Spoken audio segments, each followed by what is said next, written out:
ಏನಿವತ್ತು ಕೆಲವರು ಹೇಳ್ತಾರೆ ನಮ್ಮ ದೇಶದ ಕಾನೂನು ಸರಿ ಇಲ್ಲ, ಅದಕ್ಕೆ ಇಷ್ಟೊಂದು ದೌರ್ಜನ್ಯ, ಅನ್ಯಾಯ, ಅತ್ಯಾಚಾರ ಅಂತ.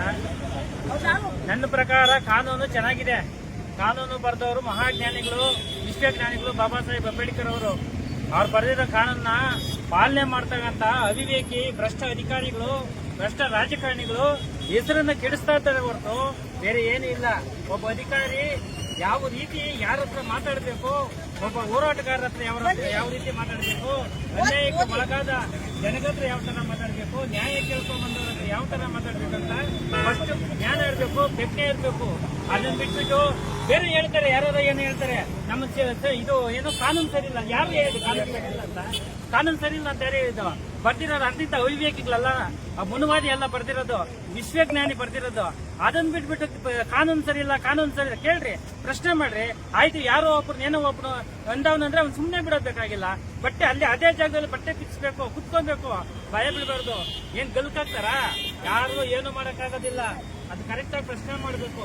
ಇವತ್ತೇನಾಗಿದೆ ಪಾಪ, ಈ ಮಗು ಏನಾಗಿದೆ, ಖುಷಿಗಾಗಿರೋ ಅನ್ಯಾಯ ಇದು ಎಲ್ಲನ ತಲೆ ತಗ್ಸೋಂತ ಕೆಲಸ, ಪ್ರತಿಯೊಬ್ಬರು ತಲೆ ತಗ್ಸೋಂತ ಕೆಲಸ. ಆಯ್ತಾ?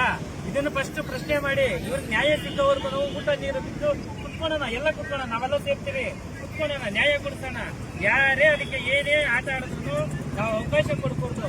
ಇವತ್ತೇನಾದ್ರೂ ನಮ್ಮ ಕರ್ನಾಟಕದಲ್ಲಿ ಅಷ್ಟೇ ಇಷ್ಟು ಗೌರವ ಇದೆ, ನ್ಯಾಯ ಸಿಗ್ತಾ ಇದೆ ಅಂತ ಹೇಳಿದ್ರೆ ಅದು ಹೋರಾಟಗಾರರಿಂದ ಮಾತ್ರ. ಹೋರಾಟ ಮಾರಾಟ ಅಲ್ಲ. ಕೆಲವ್ರು ಯಾರೋ ಅವಿವೇಕಿಗಳು ಮಾಡ್ಬೋದು, ಎಲ್ಲಾ ತರ ಇಲ್ಲ. ಯಾವತ್ತಷ್ಟೇ ಹೋರಾಟಗಾರರು ಮಾರಾಟ ಆಗೋದಿಲ್ಲ. ಯಾರೋ ಹೊಟ್ಟೆ ಪಡಿಗೆ ಯಾರೋ ಕೆಲವ್ರು ಮಾಡ್ಬೋದು, ಎಲ್ಲಾ ತರ ಇರೋದಿಲ್ಲ. ಇವತ್ತು ಇಲ್ಲಿವರೆಗೂ ಬಂದಿದ್ದೀರಿ, ಒಂದು ವಾರದಿಂದ ಹೋರಾಟಗಳು ಮಾಡ್ತಾ ಇದ್ದೀನಿ ಅಂದ್ರೆ ಅದು ಅವರು ಶ್ರಮ ಎಷ್ಟಿರುತ್ತೆ ನಾವು ಯೋಚನೆ ಮಾಡಬೇಕು. ಆಮೇಲೆ ಹೋರಾಟದ ಛಲ ಹೇಗಿದೆ ಅಂತ ಇರ್ಬೋದು. ಬಂದಿರೋದು ಏನೇನೋ ಆಫರ್ಗಳು ಬಂದಿರ್ಬೋದು, ಆದ್ರೆ ಯಾರು ತಲೆ ಬಿಡಿಸಿಲ್ಲ, ಯಾರು ಕೈ ಎತ್ತಿಲ್ಲ. ಇದನ್ನ ಅರ್ಥ ಮಾಡ್ಕೊಂಡ್ರಿ. ಹೋರಾಟಗಾರರಿಗೆ ಬೆಲೆ ಕೊಡ್ಬೇಕು. ಫಸ್ಟ್ ಕೃಷಿಗೆ ಏನಾಗಿದೆ ಅನ್ಯಾಯ, ಅದ್ರ ಪರವಾಗಿ ನಾವು ಹೋರಾಟ ಮಾಡೋಣ. ಅವ್ರ ಕುಟುಂಬಕ್ಕೆ ಏನು ಅನ್ಯಾಯ ಆಗಿದೆ ಅದ್ರ ಪರವಾಗಿ ಹೋರಾಟ ಮಾಡೋಣ. ದಯವಿಟ್ಟು ಎಲ್ಲ ಕೈ ಜೋಡಿಸಿ ಇನ್ನು ಮುಂದಿನ ದಿನಗಳಲ್ಲಿ ನ್ಯಾಯ ಸಿಕ್ಕವರೆಗೂ ಎಲ್ಲ ಒಗ್ಗಟ್ಟಾಗಿ ಹೋರಾಟ ಮಾಡೋಣ. ಹೋರಾಟಗಾರರು ಯಾವುದೇ ಸಂಘಟನೆ ಇರ್ಬೋದು, ಯಾವುದೇ ಒಕ್ಕೂಟ ಇರ್ಬೋದು, ಹೋರಾಟ ಅಂತ ಬಂದ್ರೆ ಒಗ್ಗಟ್ಟಾಗಬೇಕು. ಒಬ್ಬನು ಒಂದು ಸಂಘಟನೆ ಅಲ್ಲ. ಸಂಘಟನೆ ಅಂದ್ರೆ ಹಲವಾರು ಜನ ಸೇರಿದ ಸಂಘಟನೆ, ಹಲವಾರು ಸಂಘಟನೆಗಳು ಸೇರಿದ್ರೆ ಒಂದು ಒಕ್ಕೂಟ. ಅರ್ಥ ಮಾಡ್ಕೊಬೇಕು. ಸ್ವಾರ್ಥ ಬಿಟ್ಟು ದ್ವೇಷ ಪರ್ಸನಲ್ ಎಷ್ಟೇ ಇರಲಿ ಬಿಟ್ಬಿಡ್ರಿ, ಅದೆಲ್ಲ ಬಿಟ್ಟು ಹೋರಾಟ ಅಂತ ಬಂದಾಗ, ಇಂಥ ಮಕ್ಕಳಿಗೆ ಅನ್ಯಾಯ ಆದಾಗ ಎಲ್ಲ ಕೈ ಜೋಡಿಸೋಣ. ಎಲ್ಲ ಅನ್ಯಾಯ, ಇಂಥ ಮಕ್ಕಳಿಗೆ ಅನ್ಯಾಯ ಆಗಿದೆ ಅಂದಾಗ ಎಲ್ಲ ಕೈ ಜೋಡಿಸಿ ಭ್ರಷ್ಟ ಅಧಿಕಾರಿಗಳನ್ನ ಮನೆ ಕಳಿಸೋಂಥ ಕೆಲಸವನ್ನ ನಾವು ಮಾಡ್ಬೇಕಂತ ನಾನು ಕೇಳ್ಕೊಂತೀನಿ. ಓಕೆ. ಬಿಡದಿ ಠಾಣೆಯ ಉತ್ತರ ಕ್ಷೇತ್ರದ ಬಗ್ಗೆ ತಾವೆಲ್ಲ ಹೋರಾಟಗಾರರು ಮನವಿಯನ್ನು ಕೊಟ್ಟಿದ್ದೀರಿ. ಮಾನ್ಯ SP ಸಾಹೇಬರಿಗೆ ಹಾಗೂ ಮಾನ್ಯ DC ಸಾಹೇಬರಿಗೆ ಮನವಿಯನ್ನು ಕೊಟ್ಟಿದ್ದೀರಿ.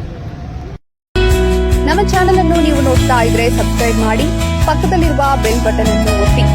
ತಪ್ಪದೇ ನಮ್ಮ ಚಾನೆಲ್ಗೆ ಸಪೋರ್ಟ್ ಮಾಡಿ. ಭರತ್ ನಾರಾಯಣ ನಿರಂತರ ಸುದ್ದಿಗಾಗಿ HD 24x7 ನ್ಯೂಸ್ ಅನ್ನು ವೀಕ್ಷಿಸಿ.